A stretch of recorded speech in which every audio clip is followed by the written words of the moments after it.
எங்கள் வாழ்வும் எங்கள் வளமும் மங்காத தமிழென்று சங்கே முழங்கு. பிற மொழிகளை நேசிப்போம், அது நேர்மை. தமிழ் மொழியை சுவாசிப்போம், இது உரிமை என கூறி என் அன்பான வணக்கத்தை தெரிவித்துக் கொள்கிறேன். இன்று நான் தமிழ் மொழியின் பெருமையை பற்றி உங்களிடம் கூற வந்துள்ளேன். உலகத்தில் ஆயிரக்கணக்கான மொழிகள் இருக்கின்றன. ஆனால் 1000 ஆண்டுகள் கடந்தும் இன்னும் உயிருடன் பேசப்படும் மொழி எது தெரியுமா? அது நம் தமிழ் மொழி.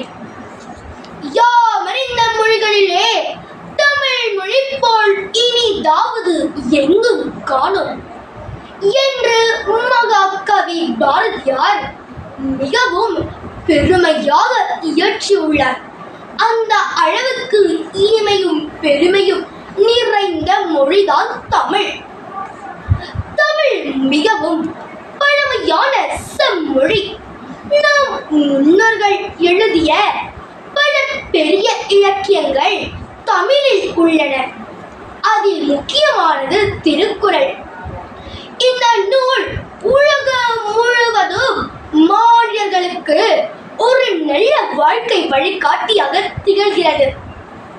தமிழ் ஒரு மொழி மட்டும் அல்ல, அது நம் அடையாளம், பண்பாடு, மரபு எல்லாவற்றையும் எழுத்தியவும் பொக்கிஷம். குழந்தை முதலில் அழைக்கும் இனிய சொல் அம்மா.